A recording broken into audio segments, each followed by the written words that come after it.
आज है 16 सितंबर 2025 और आज फिर मैं हाजिर हूँ आपके लिए दुनिया भर की कुछ बड़ी खबरों के साथ। इजराइल ने दी धमकी और कहा हमास कहीं भी छुपे हम वहीं मार देंगे। तो दोस्तों दूसरी तरफ एक और खबर आ रही है। अमेरिका ने कहा ईरान का यूरेनियम प्रोग्राम अब ख़त्म होना चाहिए। एक और खबर आ रही है इसके साथ, जो बेंजामिन नेतन्याहू है इजराइल का प्राइम मिनिस्टर, उसने खुद माना है कि इजराइल अब अकेला पड़ने वाला है, दुनिया छोड़ने वाली है इजराइल का साथ।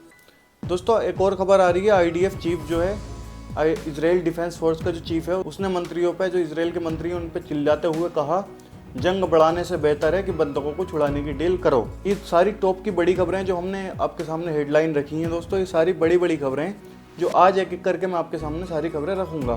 तो हाय दोस्तों, मैं हूँ आपका दोस्त शहाबुद्दीन और आप देखना शुरू कर चुके हैं हमारा अपना चैनल शाबू टीवी शो, जहाँ हम आपको देते हैं दुनिया भर की सच्ची पक्की और बड़ी खबरें। तो ज़्यादा आपका वक्त ना लेते हुए पहली खबर की बात करते हैं हम। तो पहली खबर है, इजराइल ने अब साफ साफ धमकी दे दी है हमास को कि हमास जहां भी छुपेगा वहीं हम मार गिराएंगे। और ये धमकी ऐसे समय पर आई है जब कतर और अरब इस्लामिक देशों की इमरजेंसी समिट, मतलब इमरजेंसी बैठक बुलाई गई थी।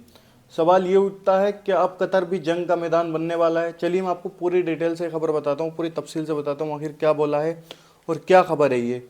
दरअसल 9 सितंबर को इजराइल ने दोहा कतर में हमास नेताओं को टारगेट कर दिया था और उन पर हमला किया था हमास के, जिसमें 5 सदस्य मारे भी गए थे। कतर ने इस हमले का कायराना और गद्दाराना बार बताया और कहा इसमें हमारा सुरक्षाकर्मी भी मारा गया है, शहीद हो गया है। वही अरब और इस्लामिक देशों के नेता दोहा में जुटे और इजराइल की निंदा करते हुए कतर का खुला समर्थन किया। जैसे मैंने आपको कल खबर बताई भी थी कि इस्लामिक देश एक प्लेटफॉर्म पर आने वाले हैं। इधर अमेरिका की भूमिका भी दिलचस्प रही है दोस्तों। अमेरिका विदेश मंत्री मार्को रूबियो ने जो है इजराइल पीएम नेतन्याहू से मुलाकात की। जैसे मैंने आपको 1-2 दिन से खबरें बता ही रहा हूँ कि मार्को रूबियो इजराइल जाने वाला है। तो उसने मुलाकात करके कहा कि जंग तभी रुकेगी जब हमास बंदूकों को छोड़े और हथियार डाल दे।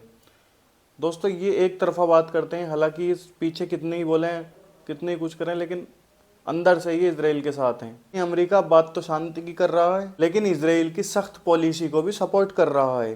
तो ये आप देख सकते हैं दोगलापन इनका। दोस्तों अब हालात ये हैं कि नेतन्याहू खुलकर कह रहा है कि हमास को हम कहीं भी नहीं छोड़ेंगे, चाहे वो कतर में छुपे या कहीं और। इससे साफ है कि आने वाले दिनों में हालात बहुत ज़्यादा बिगड़ने वाले हैं और ये बार मुझे तो नहीं लगता अब कि रुकने वाली है, सीज़फायर होने वाला। अब ये जो जंग है ये बढ़ेगी ही। बड़ा सवाल ये आता है दोस्तों, अगर इजराइल ने कतर पर दबाव बढ़ाया तो क्या अरब देश सीधा मैदान जंग में उतरेंगे या फिर टकराव सिर्फ बयानबाजी तक ही सीमित रहेगा? ये सिर्फ ये बयानबाजी ही करते रहेंगे अरब देश? ये देखने वाली बात होगी दोस्तों। अब हम आपको लिए चलते हैं आज की दूसरी और बड़ी खबर पे, और ये भी इम्पोर्टेंट खबर है। यहाँ से आपको छोड़कर नहीं जाना, वीडियो को पूरा वीडियो को देखना है। सारी खबरें इंपॉर्टेंट हैं, आज की बड़ी खबरें हैं दोस्तों। अमेरिका ने भी साफ साफ कह दिया है कि ईरान का यूरेनियम प्रोग्राम पूरी तरीके से ख़त्म होना चाहिए। जो यूरेनियम प्रोग्राम है ईरान का, यानी परमाणु हथियार बनाने की जो कोशिश है वो पूरी तरीके से ख़त्म होनी चाहिए। अमेरिका ने ऐसा बोला है। ईरान को अब परमाणु हथियार बनाने की कोई भी राह नहीं मिलेगी। सवाल ये है क्या ये नई जंग की शुरुआत है दोस्तों? चलिए इस खबर को मैं तफसील से आपके सामने रखता हूँ, डिटेल से आपको बताता हूँ क्या खबर है ये। दरअसल अमेरिका के एनर्जी सेक्रेटरी क्रिस राइट ने IAEA की बड़ी मीटिंग में कहा ईरान का पूरा इनरिचमेंट और प्लूटोनियम प्रोसेसिंग प्रोग्राम दुश्मनी के लिए खतरा है और इसे ख़त्म करना ही होगा। तो ये अमेरिका ने ऐसा बोला है। और आपको मैं बताता चलूँ कि जून में अमेरिका और इजराइल ने मिलकर ईरान के यूरेनियम प्लांट्स पर हमला भी किया था। जैसे आप सबको पता ही होगा, आप खबरें देखते हैं तो आपको पता ही होगा। और इन्होंने दोनों ने मिलकर ईरान के यूरेनियम प्लांट्स पर हमला किया था। प्लांट्स तबाह हो गए थे, प्लांट जो थे ईरान के। लेकिन असली सवाल ये है क्या ईरान का जितना यूरेनियम पहले से जमा है उसका क्या हुआ? वो क्या ख़त्म हो गया? उसमें जो इन्होंने हमले किए थे उसमें ख़त्म हो गया? IAEA के मुताबिक ईरान के पास करीब 440 किलो यूरेनियम है जो 60% तक एनरिच किया जा चुका है।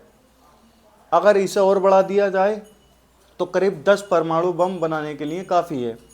लेकिन हमला होने के बाद IAEA भी वहां जाकर ठीक से चेक नहीं कर पा रहा है, यानी दुनिया के पास पक्की जानकारी ही नहीं है कि खतरनाक स्टॉक है कहाँ पे है भी ये नहीं है।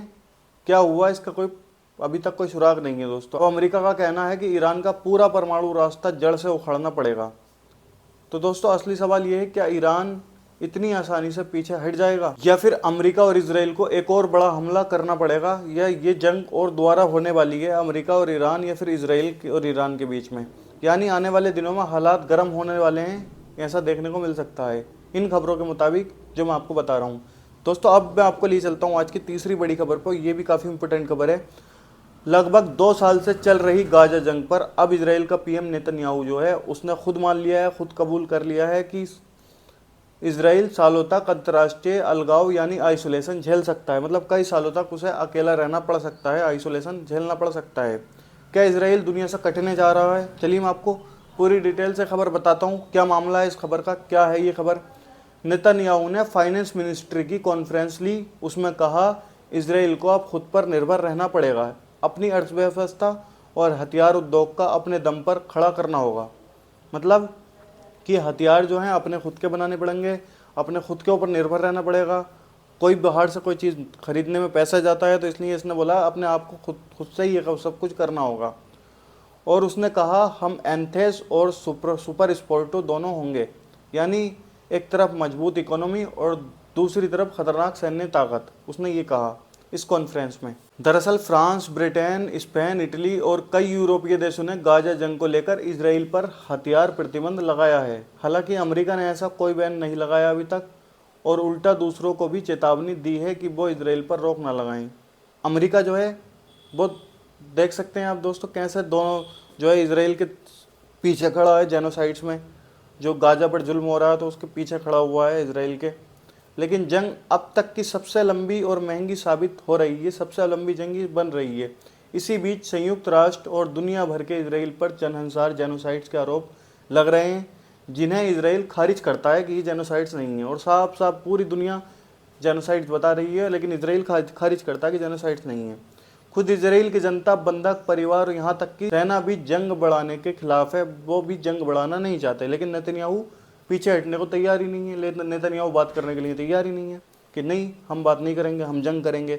और उन्हें कोई मतलब नहीं है बंधक छूटे नहीं छूटे, उन्हें मतलब है हमास ख़त्म हो, गाजा ख़त्म हो। नेतन्याहू का कहना है कि कतर जैसे देश सोशल मीडिया पर माहौल बिगाड़ रहे हैं। देख सकते हैं दोस्तों, कतर जैसे देश को तो बोल रहे हैं कि जो शांति की बात कर रहा था, जो सीज फायर के लिए बात कर रहा था, जो अच्छाई के लिए बात कर रहा था कतर देश, तो उसको ही बोल रहे हैं कि जो है सोशल मीडिया पर माहौल बिगाड़ रहे हैं। क्या माहौल बिगाड़ दिया दोस्तों उन्होंने? क्योंकि वो तो एक तरह सीज फायर की बात कर रहे थे, वो तो उसके लिए बात कर रहे थे जो दोनों देशों के लिए भलाई हो, तो उसमें क्या माहौल बिगड़ गया? और माहौल तो आप बिगाड़ रहे हैं गाजा पर जुल्म करके। छोटे छोटे बच्चों को रोज़ कोई दिन ऐसा नहीं जाता जिस दिन गाजा के अंदर मौतें नहीं होती हैं। तो कौन माहौल बिगाड़ रहा है? आप खुद बताएं दोस्तों कमेंट में। इसी वजह से इजराइल को दुनिया से अलग थलग किया जा रहा है। तो अब बड़ा सवाल ये है, क्या इजराइल सचमुच आने वाले सालों में पूरी तरह दुनिया से अलग हो जाएगा, पूरी तरीके से दुनिया से कट हो जाएगा, या फिर अमेरिका जो है उसे साथ अपने साथ जोड़े रखेगा, उसे मुश्किलों से बचा लेगा? क्योंकि अमेरिका इजराइल का साथ मुझे तो नहीं लगता कि छोड़ने वाला है। आने वाले दिनों में यही देखने वाली बात होगी। दोस्तों अब हम अपना रुख करते हैं आज की चौथी बड़ी खबर की तरफ। और चौथी बड़ी खबर मैं आपको बताता हूं दोस्तों, इजराइल की जंग को लेकर अब उसके ही सेना प्रमुख मंत्रियों में तेज बहस हो गई है। खबर है कि आईडीएफ चीफ जो है, इजराइल डिफेंस फोर्स का जो चीफ है, उसने मंत्रियों में गुस्से से चिल्लाते हुए कहा है जंग बढ़ाने से बेहतर है कि बंधकों को छुड़ाने की डील करी जाए। चलिए पूरी खबर ये आपको मैं तफसील से बताता हूँ, पूरी खबर डिटेल से बताता हूँ क्या मामला है ये। दरअसल गाजा बार को लेकर प्रधानमंत्री नेतन्याहू और कैबिनेट मंत्रियों के साथ हुई मीटिंग में आईडीएफ चीफ जनरल यार जामिर ने साफ कहा, मैंने तो सेना को जमीनी ऑपरेशन के लिए तैयार किया है, रिजर्व सैनिक भी बुला रहा हूं, लेकिन आप लोग डील करने की कोशिश क्यों नहीं कर रहे? ये किसने बोला? आईडीएफ का जो चीफ है उसने बोला कि आप लोग डील करने की कोशिश तो करें। हमारे नेगोशिएटर दुनिया भर में जाकर बंधकों को छुड़ाने की कोशिश क्यों नहीं कर रहे? उन्होंने तो यहाँ तक कह दिया कि मोसाद चीफ डेविड वर्निया यहाँ क्यों बैठे हैं, बाहर जाकर डील लाओ। मतलब बाहर जाकर डील करो, बातचीत करो, कोशिश करो। लेकिन मंत्रियों ने उल्टा जामिर को ही घेर लिया और कहा कि उनकी पिछली सलाहें गलत साबित हुई थी। नेतन्याहू ने तो उन पर मीडिया में लीक करने का भी आरोप जड़ दिया था कि इन्होंने मीडिया में जानकारी जो है दी है। दोस्तों यानी अब इजराइल की राजनीति और सेना में गहरी दरार दिख रही है। एक तरफ नेतन्याहू गाजा सिटी पर हमला बढ़ाने की तैयारी कर रहा है और वहीं सेना प्रमुख कह रहे हैं पहले बंधकों को छुड़ाना जरूरी है। और बात सही भी है, बंधक छुड़ाना इनको है ही नहीं तो छुड़ा इनको मतलब क्या बंधकों से?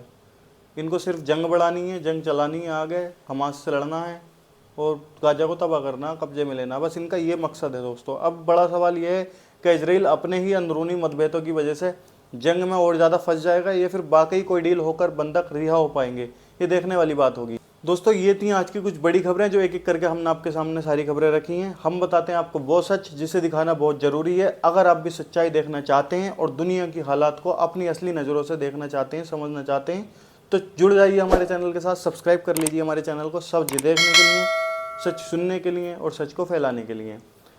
जुड़ जाइए हमारे साथ, मिलते हैं आपको अगले वीडियो में, तब तक अपना ख्याल रखिए।